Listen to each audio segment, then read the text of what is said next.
c'est la suite des émissions que je consacre sur la mort de Claude François. Claude François, sa mort, 2 énigmes pour vous. Cette émission est interactive. À la fin de cette émission, je vais vous poser 2 énigmes, pas évident d'y répondre. Dans la mort de Claude François, Marie-Thérèse, son attachée de presse, a changé plusieurs fois sa version, et la toute dernière version, elle est là, dans un DVD.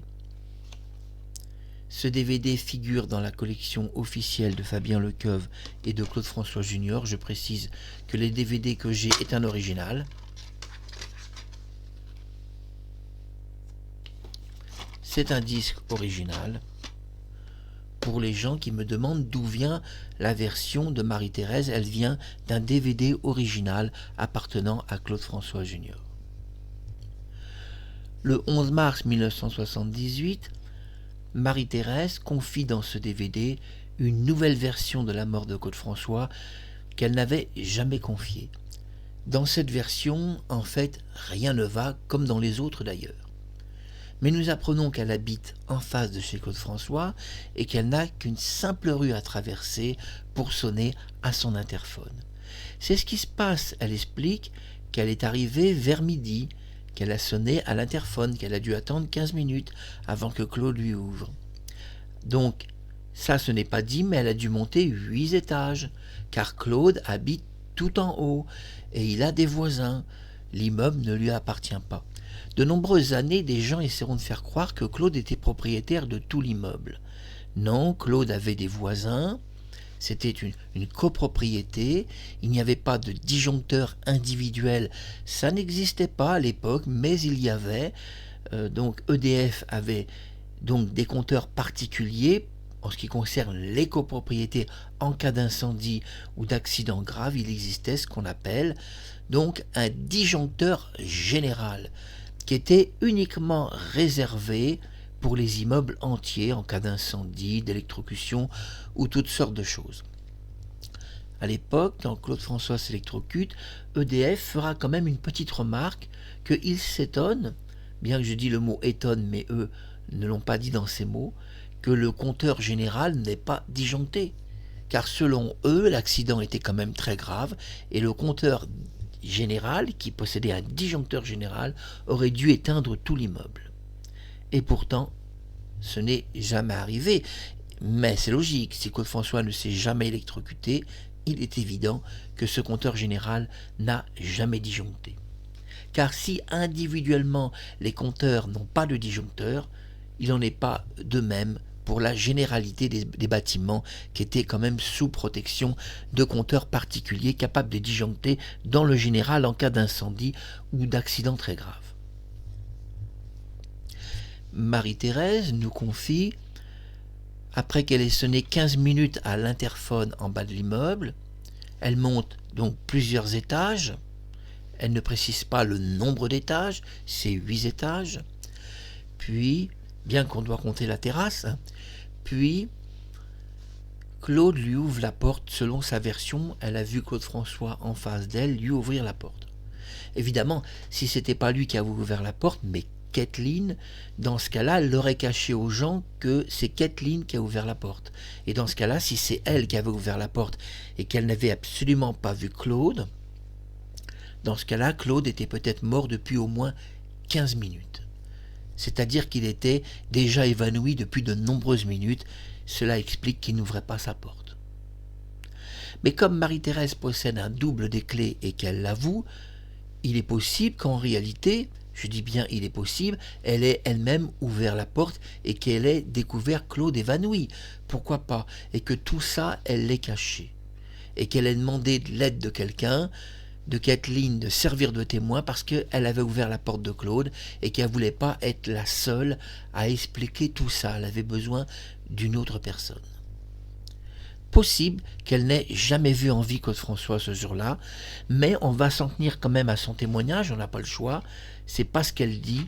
Elle dit donc qu'elle est montée dans l'immeuble et Claude lui a ouvert la porte et l'entraîne dans la cuisine. Elle ne dit pas que Claude cherchait ses pamplemousses, et vous savez qu'il voulait prendre un jus de pamplemousse, il n'a pas pu le faire. Il l'a remplacé par un jus de carotte centrifugé. Ça, elle l'explique très très bien. Mais elle donne dans sa version une version tout à fait différente de toutes les autres. Elle explique que Claude, après avoir mis sur un plateau du caviar, lui tend le plateau, elle prend le plateau et il lui demande d'aller sur la terrasse. Elle se déplace sur la terrasse qui est tout en haut de l'immeuble, un étage au-dessus. Pour préciser, il ne s'agit pas d'une terrasse communicante qui serait à 2 ou 3 mètres d'un appartement. Cette terrasse en question est tout en haut d'un immeuble. Arrivée tout en haut d'un immeuble, elle précise, Marie-Thérèse, dans cette version, qui est intéressante puisque c'est la version qui est entre les mains de Claude François Junior et de Fabien Lecoeuvre que je salue, que j'aime beaucoup, elle précise qu'elle n'a pas eu beaucoup de temps, elle a à peine déposé le plateau sur la terrasse qu'elle a entendu le cri de Kathleen et donc elle est redescendue, moi je précise redescendue puisque la terrasse est tout en haut, pour aller voir ce qui se passait. Elle explique que quand elle est arrivée, elle a vu Kathleen traîner le corps de Claude François de la salle de bain, donc à la chambre, sur le sol. Puis elle précise qu'elle est partie éteindre le compteur électrique. Donc je vais vous poser ici ma première énigme, il y en aura 2, voici la première énigme, et puis vous allez noter sur un papier cette énigme parce que vous allez devoir réfléchir plusieurs jours à cette énigme, et une fois que vous aurez noté cette énigme, je vais continuer mon émission qui est dédiée à mon coco, Claude François Junior, à la capitaine des Claudettes et aux Claudettes. Voici mon énigme. Selon Marie-Thérèse, elle explique clairement qu'elle a vu Kathleen traîner le corps de Claude François. Elle explique qu'elle venait de la terrasse. Elle n'a pas eu beaucoup de temps, elle a juste posé son plateau et redescendu suite à un cri, celui de Kathleen. Quand elle arrive, donc, on va dire dans la chambre ou entre la chambre et la salle de bain, difficile à dire car c'est pas clair de son côté, elle voit, et ça c'est très clair, Kathleen traîner le corps de Claude. Donc Claude est déjà inconscient ou en très mauvais état. Pour que quelqu'un traîne son corps, c'est qu'il a perdu au moins conscience. Parce qu'une personne qui aurait un corps qui serait quand même en bonne santé, qui n'aurait pas perdu conscience, qui aurait encore ses états à peu près normaux, ne pourrait pas accepter qu'une femme traîne son corps. Donc, grâce à cet élément, nous savons que Claude était en mauvais état. Pour qu'une femme traîne son corps et qu'il n'ait pas la possibilité de se mettre debout ou même de s'allonger lui-même sur un lit, et qu'il accepte qu'une femme traîne son corps, c'est qu'il était évanoui. Nous sommes bien d'accord. Ou alors dans un état où il ne pouvait plus bouger ses muscles. Parce que c'est bien ce que nous dit Marie-Thérèse. Une femme a traîné son corps, et cette femme, c'est Kathleen. Voici donc mon énigme. Quel intérêt y a-t-il, quand un homme s'est électrocuté, d'aller éteindre un compteur électrique à ce moment-là de l'histoire? Voilà mon énigme. Parce que c'est ce qu'elle dit, Marie-Thérèse. Alors qu'elle voit Kathleen traîner le corps, elle décide d'aller éteindre le compteur électrique. Quel intérêt d'éteindre un compteur électrique quand la personne s'est déjà électrocutée? Voici ma première énigme et je vous invite plusieurs jours à y réfléchir et je vous donnerai diverses possibilités de réponses. Vous pourrez vous-même sans doute en trouver 2 ou 3, alors au travail et faites marcher vos neurones. Reprenons la suite de cette émission car il y aura une deuxième énigme ensuite. Marie-Thérèse, donc, selon cette version, explique clairement que toutes les deux, elles ont mis le corps sur un tapis au pied du lit de Claude François. Voilà comment s'achève à peu près cette version. Il n'est pas sur son lit, mais il est au pied.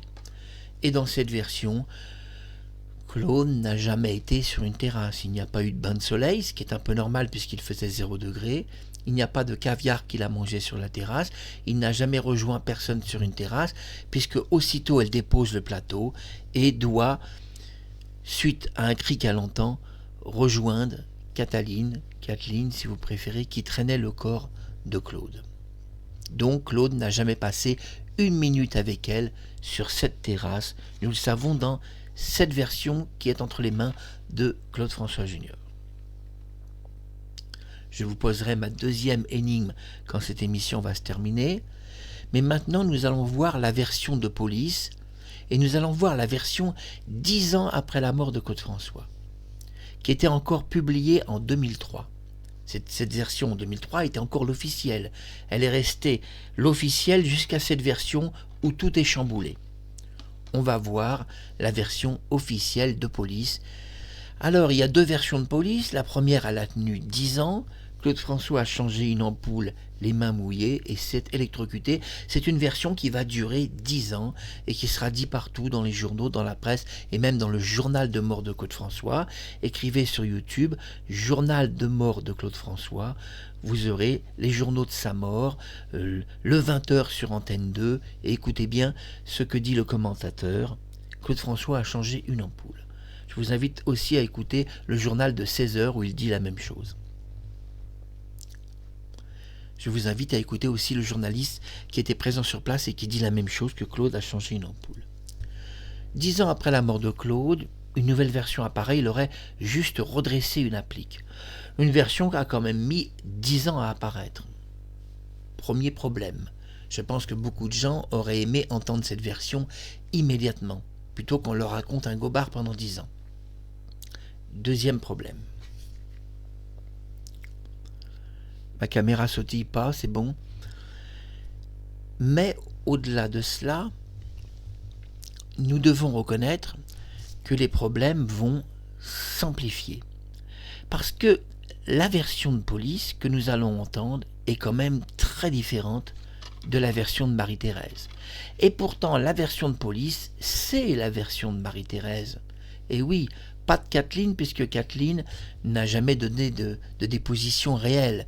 C'est Marie-Thérèse qui a traduit tout son témoignage.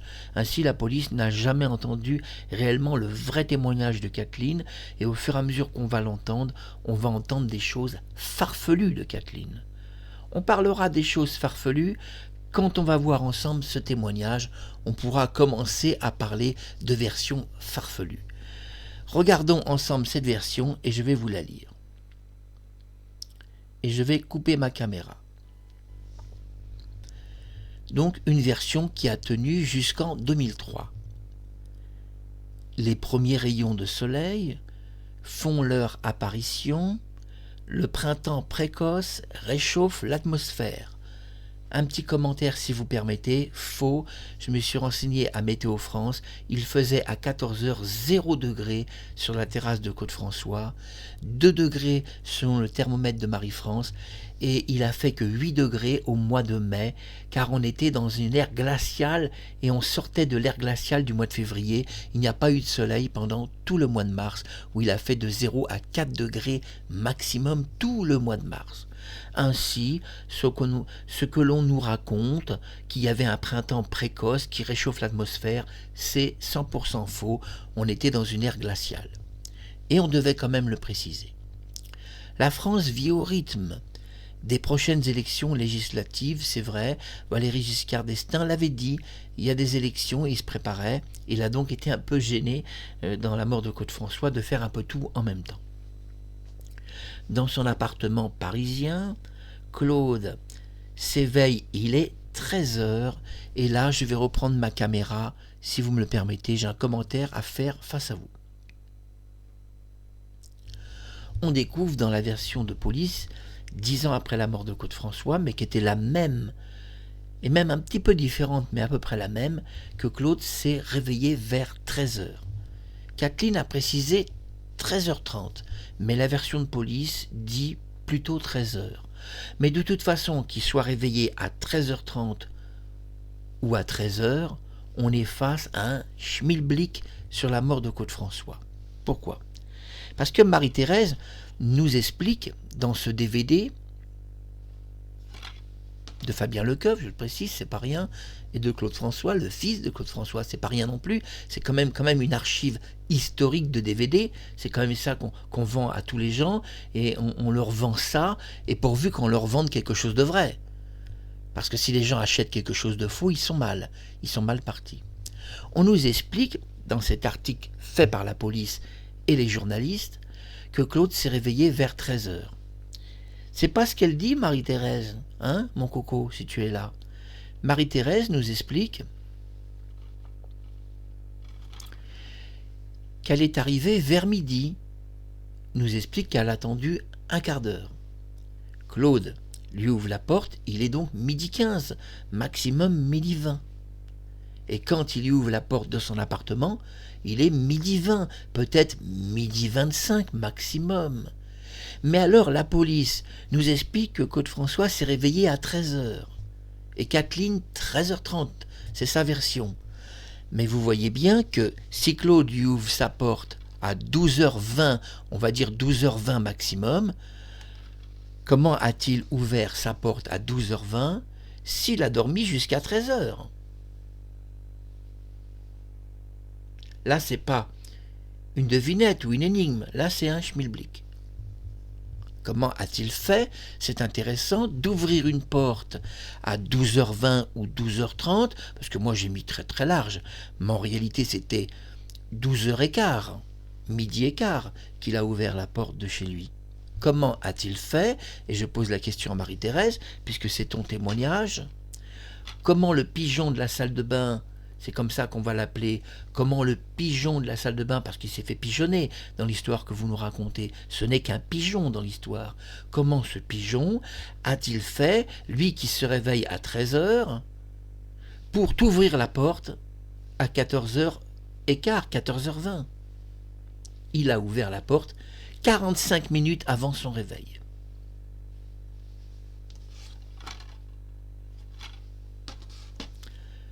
C'est quand même intéressant qu'un homme qui dort encore 45 minutes a ouvert la porte de son appartement. Alors j'aurais tendance à penser, puisqu'il dormait selon la police et selon Kathleen, et je le dis à Marie-Thérèse, que Claude François n'a jamais ouvert la porte de son appartement, puisqu'il a dormi jusqu'à 13h. Donc c'est Kathleen qui a ouvert la porte de son appartement.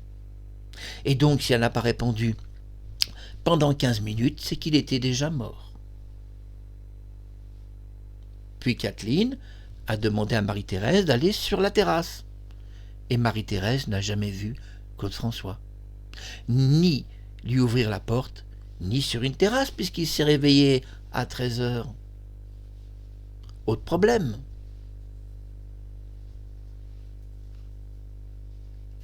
Et dans ce cas-là, si Claude François a réellement dormi, comme il dit, jusqu'à 13h, dans ce cas-là, ce n'est pas lui qui a ouvert la porte de son appartement, c'est Kathleen. Et Kathleen lui a donné un plateau en disant « Va attendre sur la terrasse, Claude arrive ». Et puis elle a entendu le cri de Kathleen et elle a vu que Kathleen traînait le corps de Claude François. Dans ce cas-là, Claude était mort depuis au moins un quart d'heure. Et il ne répondait pas à l'interphone parce qu'il était mort. À moins qu'il ne s'est pas réveillé à 13h et que Kathleen se trompe sur 13h30. Et que la police se trompe et que tout le monde se trompe. Mais dans la mort de Claude François, on doit quand même tenir compte de ce qu'on nous raconte. Si un homme se réveille à 13h, il ne peut pas ouvrir une porte de chez lui, de son appartement, à midi 15. Et non, il ne peut pas faire ça 45 minutes avant l'heure de son réveil. Cette mèche qui rebique et qui retombe.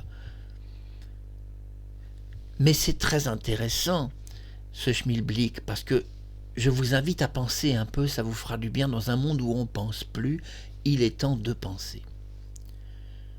Dans cette version, on a vu donc ce petit détail. Nous allons voir maintenant la suite de cet article, et je vais couper ma caméra.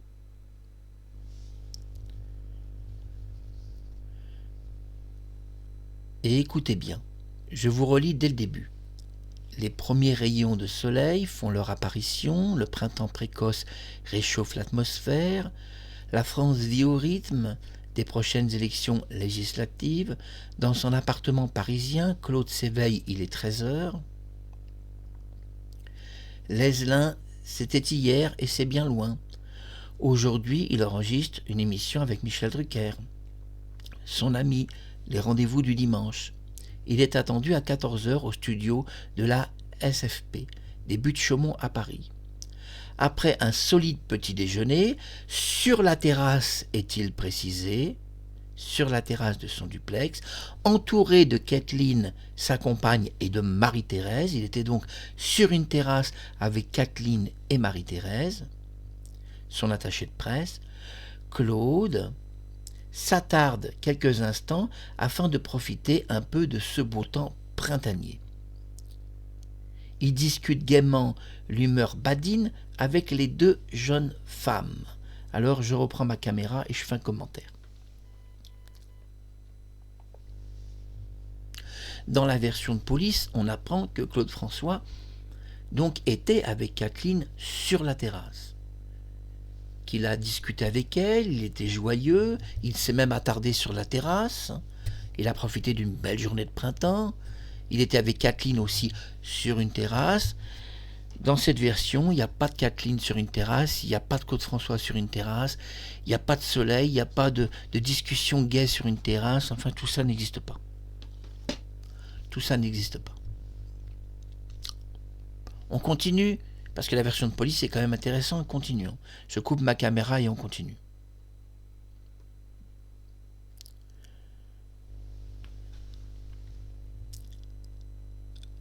Donc il était avec les deux femmes. Sur la terrasse, je précise. Un coup de téléphone de son secrétaire, Jean-Louis, lui rappelant le rendez-vous de 14 heures, le ramène à la réalité. Claude en profite pour prévenir Choufa, sa mère, qui viendra dans la soirée au moulin, avec une quinzaine d'amis. Adam moi, déjà Choufa s'affaire dans la cuisine afin de lui préparer ses petits plats. Vous le savez, orientaux, Claude aime bien sa cuisine d'Égypte.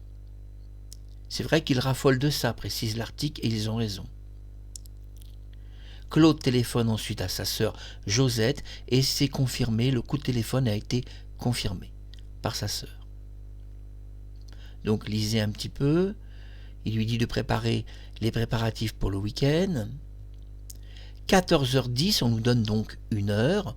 En effet, la sœur de Claude François a dit qu'elle a eu son frère à 14h05 au téléphone, donc il peut tout à fait être 14h10.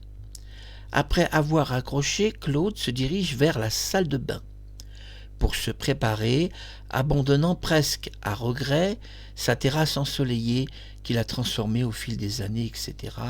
Dans son immeuble, bon, il y a des plantes, etc. À la SFP, Michel Drucker donc l'attendait. On va lire la suite de l'article de police lié aux journalistes. Il y avait plusieurs personnes des entreprises Flèche qui attendaient Claude au Buttes-Chaumont, et c'est vrai, on en a vu d'ailleurs. Au même moment, au 46 boulevard Exelmans, est-il précisé, Claude est dans son bain. Il sait qu'il est en retard à 14h30, bien que je précise, c'est un peu faux, puisque la générale était à 16h et l'enregistrement de l'émission à 17h. Il était en fait très loin d'être en retard, mais on va faire plaisir aux gens, on va dire qu'il était en retard.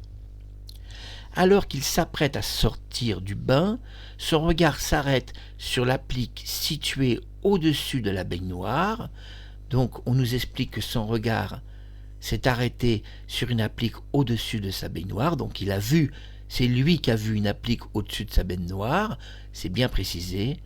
Une fois de plus, explique-t-on, il l'a redressé d'un geste machinal, on nous donne des détails.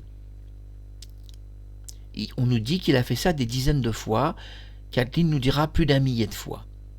Il tend son bras pour la redresser, ça c'est logique, puisqu'il mesure 1m70, mais on sera étonné qu'il arrive à 1m70 à toucher une applique aussi haut.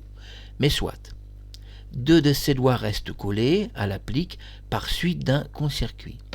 Un cri déchirant suivi d'un bruit sourd, alerte Kathleen et Marie-Thérèse qui se précipitent aussitôt dans la salle de bain.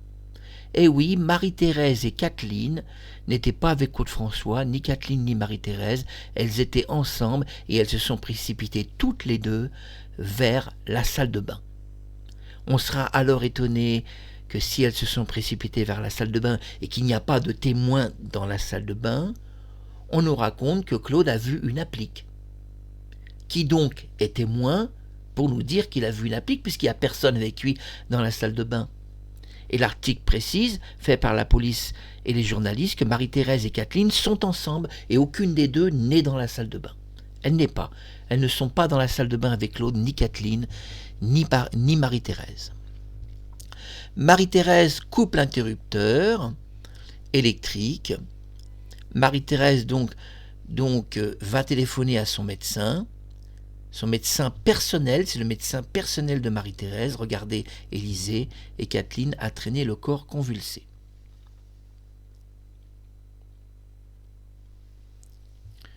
C'est intéressant, la version de police qui a tenu 10 ans et qui est encore, en 2011, on parlait de ça même jusqu'en 2003, 2011, et j'ai encore les articles, j'ai tous les articles. On nous dit que Marie-Thérèse et Kathleen n'étaient pas avec Claude François dans sa salle de bain. Ainsi, on sera étonné, puisque, en effet, c'est la vraie version, aucune des deux femmes n'était avec Claude. On est alors étonné qu'on nous raconte que Claude a vu une applique et qu'il a redressé avec deux doigts. Quel témoin peut affirmer qu'il a vu une applique, puisque ni Marie-Thérèse ni Kathleen se trouvent dans une salle de bain avec lui? Et cette version prouve que Kathleen a menti, puisque Kathleen explique qu'elle était dans la salle de bain, dans une longue conversation de mariage, qu'elle a tendu une serviette à Claude, qu'il a vu une applique et qu'il s'est électrocuté. Mais dans cette version, d'ailleurs, qui est confirmée par la version de 1990 de Marie-Thérèse, où elle fait elle-même de sa bouche le témoignage, regardez sur notre compte, elle explique qu'elle n'était pas dans la salle de bain, ni même Kathleen. Elles se sont donc précipitées toutes les deux vers la salle de bain. En tous les cas, dans cette version de police, on constate que Kathleen n'était pas dans la salle de bain, c'est surtout ça qui est important, c'est pas les diverses versions de Marie-Thérèse. Là, ce qui est intéressant, c'est que Kathleen, depuis des années, nous explique qu'elle a eu une conversation de mariage avec Claude, qu'elle lui a tendu une serviette, qu'il a vu une applique bouger tout seul, qu'il s'est électrocuté. Dans cette version, nous découvrons, la version de police, c'est pas rien, que Kathleen et Marie-Thérèse n'étaient pas dans la salle de bain avec Claude, donc il n'y a jamais eu de conversation de mariage. Mais la conversation de mariage sert dans l'histoire à quelque chose. Eh bien, elle sert au fait de dire à la police « Attention, je suis sa future femme, c'était mon futur marié, alors soyez pas trop méchants avec moi, je suis sa future femme, je suis en deuil de mon futur mari. » C'est surtout ça l'idée. Et la version, elle a été créée pour ça. Parce que dans la réalité, c'est une version créée, puisque Claude François, je l'ai prouvé par le temps, n'aurait pas eu le temps de discuter avec Kathleen. Il n'aurait pas eu le temps d'avoir une longue conversation de mariage. Ça risque pas d'être vrai, avec tous les coups de téléphone qu'il a reçus et dû répondre. Regardez les autres émissions pour comprendre la relation du temps dans la mort de Claude François. Et oui, on découvre dans cette version que Kathleen et Marie-Thérèse n'ont jamais été présentes une seconde dans la salle de bain, et c'est un peu logique. Il est tout nu, il prend un bain, il est tout seul, c'est un peu logique qu'un homme tout nu ait peut-être pas envie qu'on le regarde tout nu. Donc on ne voit pas ce que ferait une attachée de presse dans une salle de bain à le regarder s'il est tout nu. Et on ne voit pas pourquoi Kathleen, qui aurait abandonné Marie-Thérèse, alors que Kathleen aime bien parler aux gens. Et surtout qu'on a un témoignage que Kathleen et Marie-Thérèse se sont parlé sur une terrasse. Donc Claude, c'est naturel qu'il était seul dans sa salle de bain. En tous les cas, c'est la version de police. Marie-Thérèse n'était pas dans la salle de bain et Kathleen non plus. Les deux femmes se précipitent et Claude est tout seul dans sa salle de bain, donc il n'y a pas de conversation de mariage, il n'y a pas de serviette que Kathleen lui a tendue, il n'y a pas toutes ces versions où elle était derrière la porte, où elle discute avec lui de l'Amérique, de tout ce qu'il ferait quand il sera à l'étranger. Elle nous raconte toute une histoire assez fantastique, mais dans la version de police, force est de constater que Kathleen n'a jamais été une seconde dans cette salle de bain. Autre problème, tout de même. Voici ma deuxième énigme, et je vous invite pendant quelques jours à réfléchir. L'émission est terminée, nous reviendrons sur la mort de Claude pour en parler à nouveau. Ma deuxième énigme n'est pas facile non plus, notez la première et la deuxième. Ma deuxième énigme, la voici. Selon Marie-Thérèse, elle a vu, elle a précisé, Kathleen traîner le corps de Claude. Elle a été éteindre le compteur électrique. Il y avait une première énigme. Voici la seconde énigme, qui est très très proche de la première mais qui est différente. Selon Marie-Thérèse, elle a expliqué dans toutes ses versions, il y avait selon elle un court-circuit. Donc elle a été éteindre le compteur électrique. C'était sa version, mais je ne vous dis pas que la première énigme, c'est la réponse, bien sûr. Dans cette deuxième énigme, si la version de Marie-Thérèse est exacte, qu'à cause d'un court-circuit, elle a été éteindre le compteur électrique.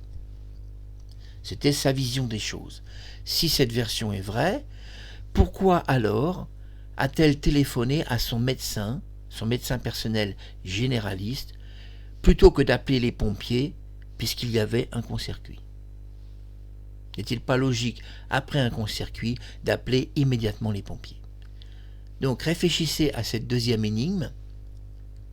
Quel intérêt, après un court-circuit, d'appeler un médecin, en plus son médecin personnel et pas celui de Claude, alors qu'il y aurait soi-disant un court-circuit? Quel intérêt d'appeler un médecin personnel? Et pourquoi ne pas appeler immédiatement les pompiers et signaler le problème? Ce problème ne sera pas signalé pendant plus de 30 minutes. Je le précise. C'est pour ça que c'est une énigme quand même où vous allez devoir répondre. Vous avez deux énigmes. La première, je la répète. Quand un homme s'est électrocuté, est inconscient et que son corps est traîné devant vous, quel intérêt avez-vous d'aller éteindre un compteur quand il n'est plus collé sur une applique? Y a-t-il un intérêt à éteindre le compteur s'il n'est plus collé sur une applique? Deuxième énigme, quel intérêt y a-t-il à téléphoner à son médecin personnel s'il y a un court-circuit dans la maison plutôt que d'appeler les pompiers? Vous aurez à répondre à ces deux énigmes qui ne sont pas faciles, car il peut y avoir toutes sortes de réponses, bien sûr, mais dites-vous que je suis sûr qu'avec votre intelligence, vous allez trouver la réponse. C'était Marc Harriman, à bientôt sur YouTube. Et j'embrasse très fort mon coco et les Claudettes.